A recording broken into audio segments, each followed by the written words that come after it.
Today we're going to talk about the different ways that a kiddo can get up off of the ground. Stay tuned.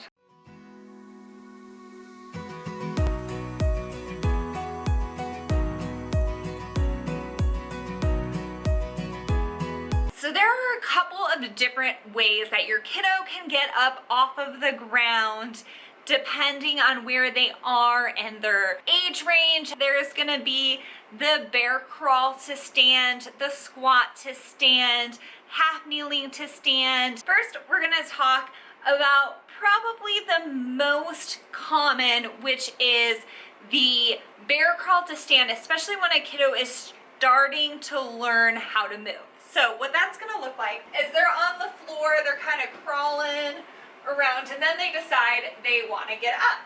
So they're going to kind of go on their toes, push their butt in the air, and then maybe like walk their hands back so that their weight is all of a sudden over their toes.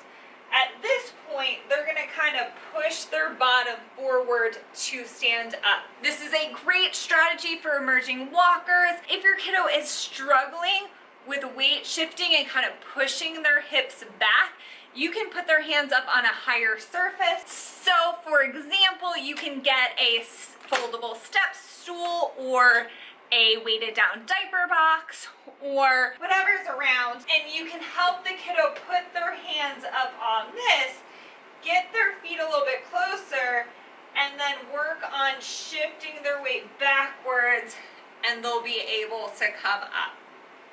You can also use this as a therapeutic tool if they are up on this position and have them start reaching for a toy to play with, because lifting that arm will start working on that back extension movement pattern, which is really necessary in order for you to get your hips forward and bring your upper trunk up against gravity. The downside to the bear crawl or downward dog to stand movement pattern is that the kiddos are using their hands to stand up, so they're not able to grasp objects, which is really what you want to progress to. The next transition is the kind of squat to stand. If your kiddo is able to maintain a toddler squat, which is playing in this position, this is a great option because what it allows a kiddo to do is go kind of from being on all fours, getting those feet underneath them, grab the toy or their cup, and then use their hips to stand up,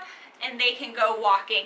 This is my preferred transition if your kiddo cannot maintain the half kneel position, which I'm going to show you next. The reason is that this is a really functional position and you're able to hold objects in and move fairly quickly in and out. The downside of this is just that it's more difficult.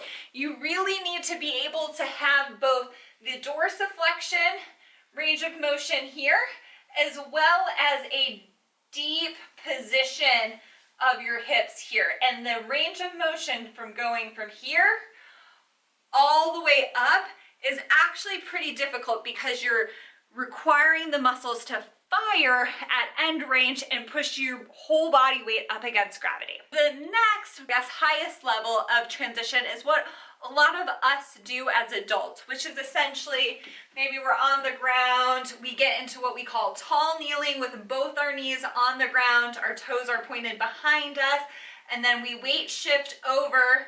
For me, I'm going to weight shift over to my right side, bring my left knee up.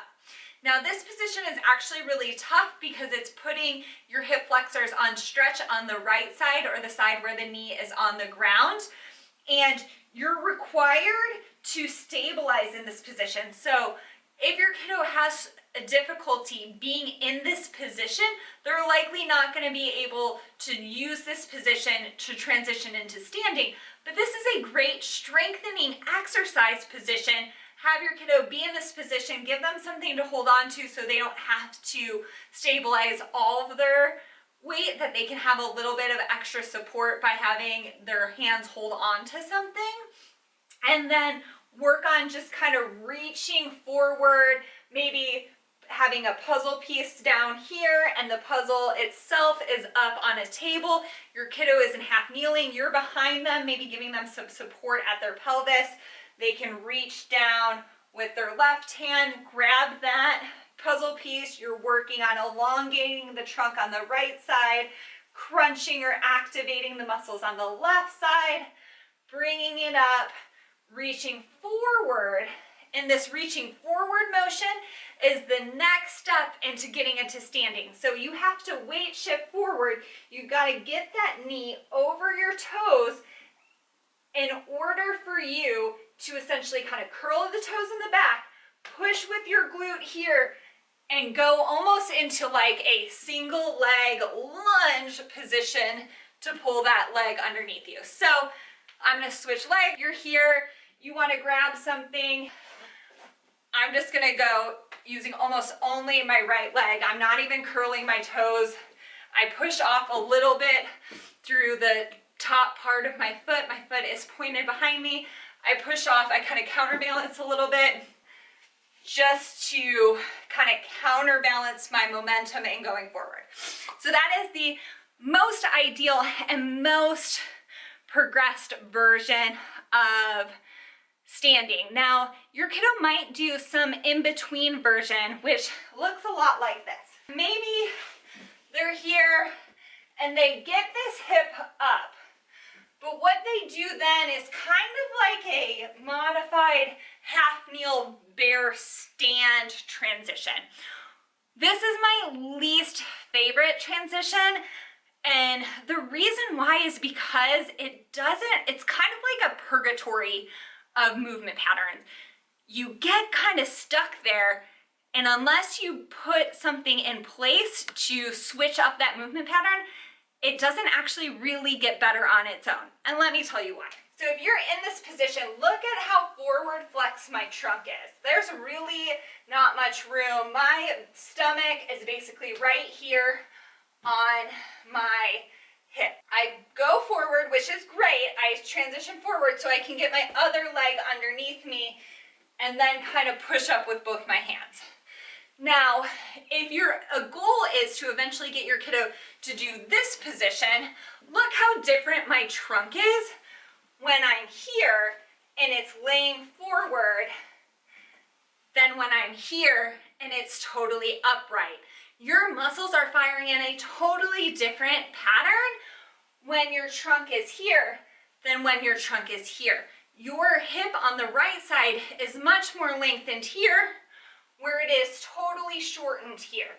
So both sides of your body are totally different when you go from being in an upright position than going to be in a forward flex position. So if your kiddo is moving this way to stand up, the best thing that you can do, and you guys, it's so simple, the best thing that you can do is just offer them a hand. A lot of times it's super counterintuitive because we think by giving them a hand, we're actually helping them when we want them to do it themselves. But what you're gonna do is watch. So your kiddo's here and you're just standing right next to him. Hey honey, here, grab my hand. Automatically, when they go to grab your hand, their trunk comes up. So if they're in this position, yes, they are giving a little bit of extra support, but what you're doing is bridging the gap and bringing that trunk upright, which is more important than the fact that they're getting a little bit of assistance. So anything you can do to get that trunk from being forward flexed to being upright is then going to allow them to be able to do it on their own, which is always our end goal. If you like this video, make sure to subscribe, give it a thumbs up so that more parents and physical therapists can utilize this information to help kiddos and learn about how kiddos move so that we can help them explore their world more confidently. Thanks, guys.